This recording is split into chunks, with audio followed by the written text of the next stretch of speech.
One area of classroom management that we just don't talk about enough is clarifying our expectations. You might be surprised how big of a difference this can make. Welcome back to the Teach for the Heart podcast, where we tackle teaching challenges from a biblical perspective. Why are we here? Because we don't believe that our spiritual walk and teaching profession should exist in two separate domains. Rather, the hope we have in Christ should change how we approach everything, not just at home, but at school as well. So join us as we explore both the spiritual and practical sides of key teaching challenges, integrating them together so we can succeed at teaching, glorify God, and make a lasting difference in our students' hearts and lives. This episode is brought to you in partnership with the Herzog Foundation. Today, I want to talk about clarifying our expectations because a lot of times our expectations aren't actually as clear as we might think they are. If I ask you, do you know how you want students to behave in your classroom? You'd probably think, oh yeah, I want, and maybe you'd rattle off a few things in your mind, a few things would come to mind immediately. But if I were to start asking some more nitty-gritty questions, or if you had to actually write down exactly what you expect in all these different scenarios in your classroom, you would quickly come to realize, I'm guessing, that your expectations might not actually be as clear as you think. Let me give you a few examples. When I first started teaching, I remember seeing kids put their head down on their desk. And I remember thinking to myself, is that okay? Do I want to allow that? Or should I have them sit up? And I'm asking myself this question in the middle of a lesson, right? When I don't really have the space or capacity to really think about it. Why? Because I hadn't clarified that expectation. That expectation wasn't clear in my mind, much less the students. And if you start thinking about it, you might think of things like this too, things that students have done in your class that you've thought, is that okay or not? That means the expectation is not clear in your mind. And it also then, of course, hasn't been communicated clearly to the students, right?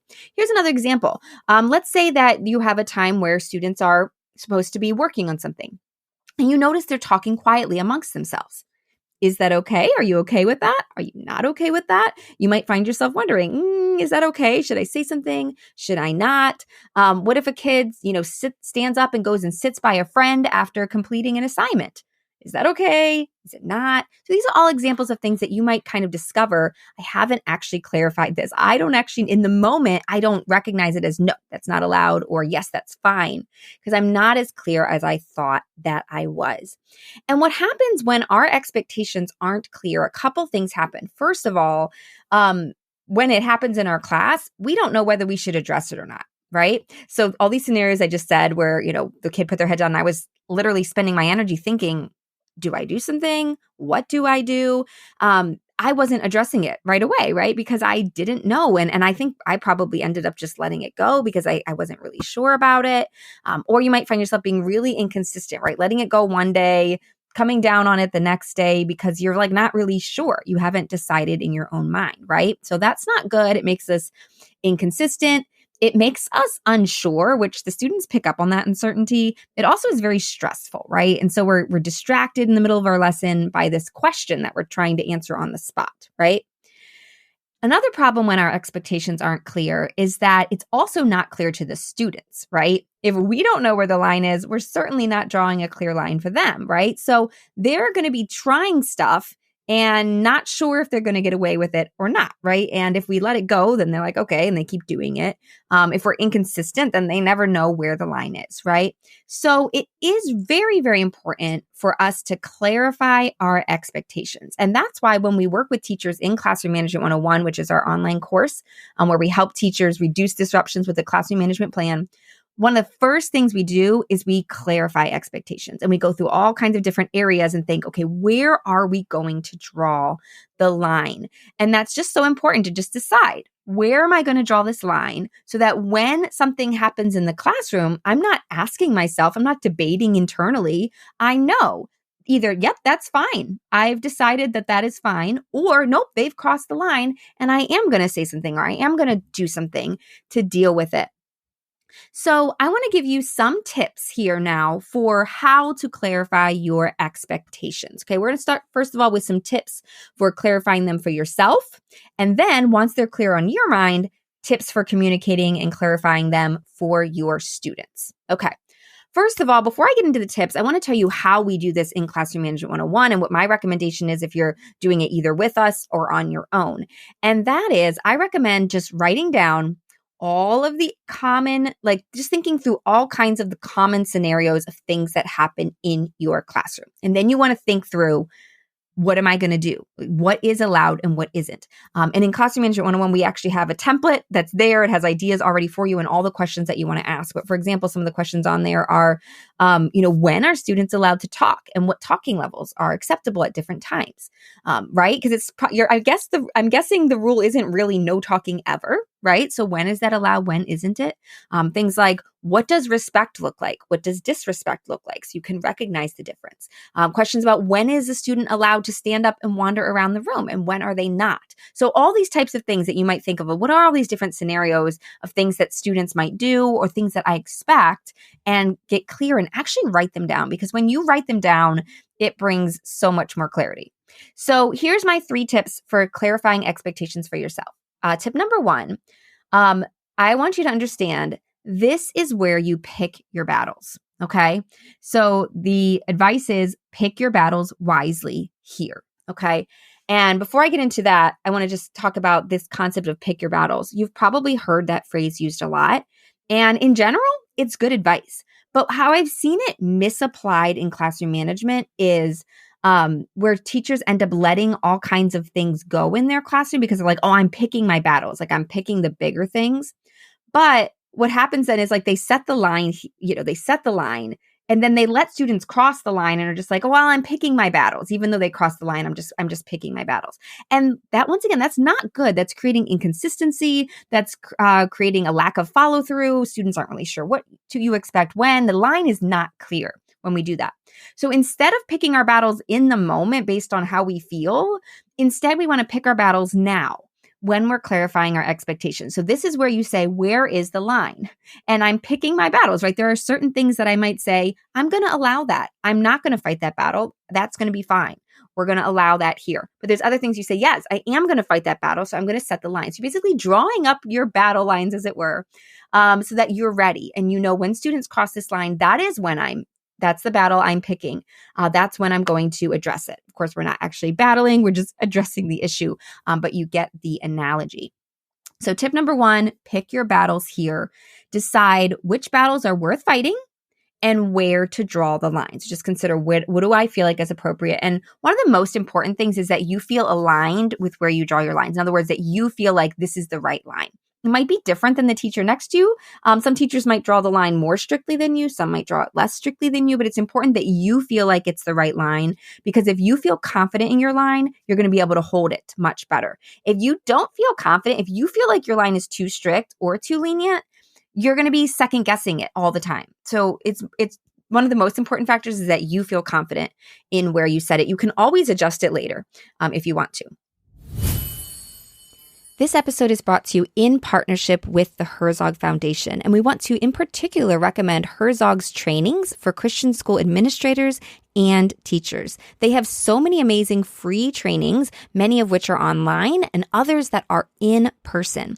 The great thing is that they're all completely free, and the in-person events even include free lodging. So you definitely want to check out their full catalog of upcoming trainings and events. You'll even find some on there that we at Teach for the Heart are doing together with Herzog. So check them all out at herzogfoundation.com and click events at the top of their page. Now back to our program. So tip number 1, pick your battles here. Tip number 2, don't drop expectations in hopes that students will meet them. Let me give an analogy, tell a story that will explain this point, okay? So when I was teaching, I wanted students to use a green pen to grade in class. So in other words, sometimes we would have them just grade something that we did real quick in class. And then of course I would take it and look at it for actual grade. It's just talking like things like, classwork. So I wanted them to have a green pen, grade in green, because we did the math in pencil. I wanted them to grade in green, and that was the best case. So then it was different from I used red. So it was very clear. Everything was nice and clear. What I found, though, is I was always fighting this battle to have students have the green pen. was always like, I forgot my green pen. I was like, okay, you can use blue, or just use any pen. I was like, then use another pen. And I was fighting that battle all year. I was kind of tracking it, and it was kind of exhausting, right? Students continually not having the green pen. And so the next year I said, okay, I'm going to pick my battle, and I'm going to stop fighting the green pen battle. I am just going to say any pen is fine. You just have to have a pen to grade. It's different pen than pencil. We're good. And I thought I would be good to go. But what I discovered was that it didn't work. Here's what happened. The students that used to not have a green pen, but at least they had a pen, now they came to class with no pen at all. So in other words, the problem wasn't that I was expecting something unreasonable by asking them to have a green pen. The problem was that there were just students that were like never really going to be on top of what they were supposed to bring.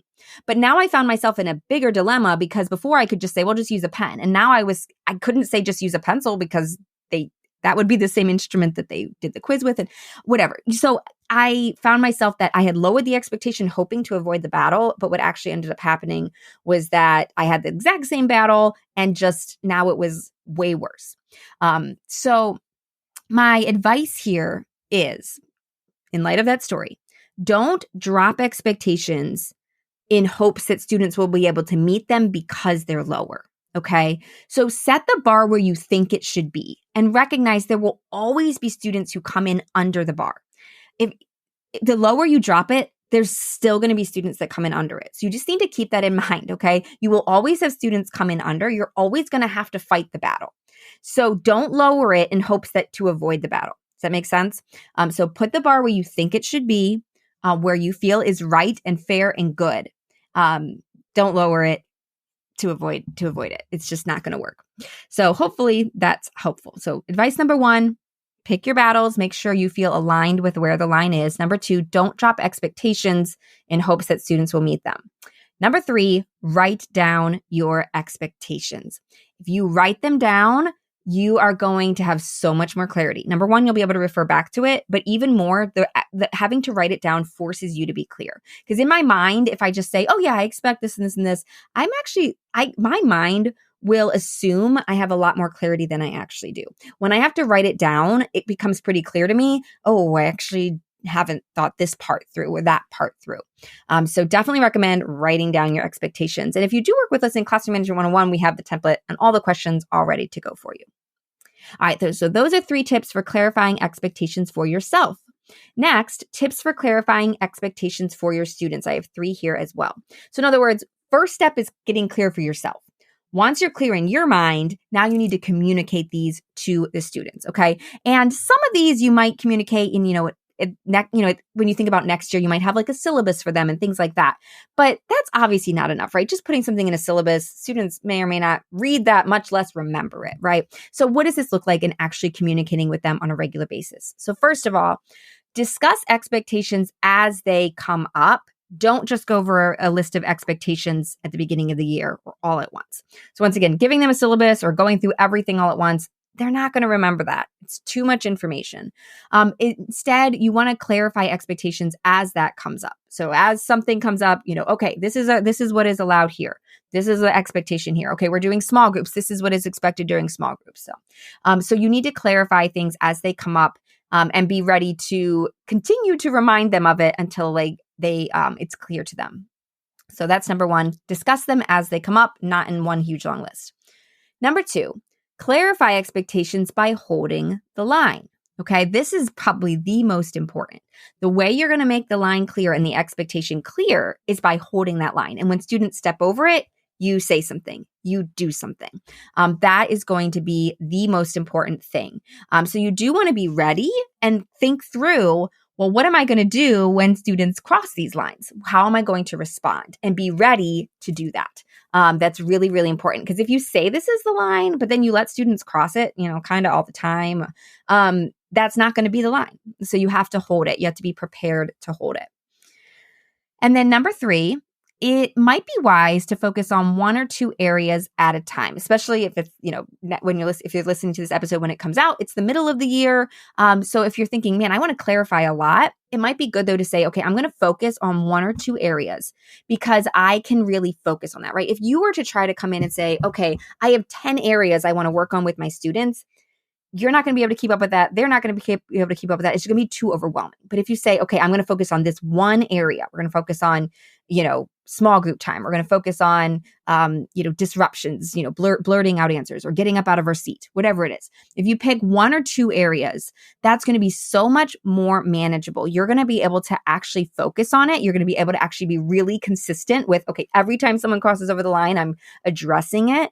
And so you're going to be able to work on it forever. So if you have a list of things that areas you want to work on to clarify and then communicate and shore up that line, I recommend kind of picking your top one or two, do those first. And then after you work on like each one of those for a couple weeks, however long it takes, where you feel like, okay, we got the hang of this one, then do the next one and the next one. So kind of pick them off one by one rather than trying to do them all at once.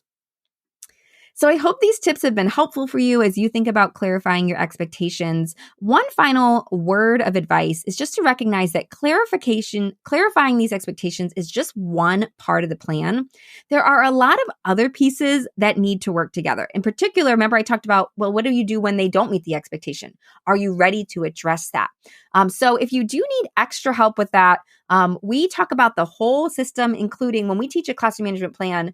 Part 1 is clarifying expectations. Part 5 is what do you do when students cross the line and getting ready and having those responses ready.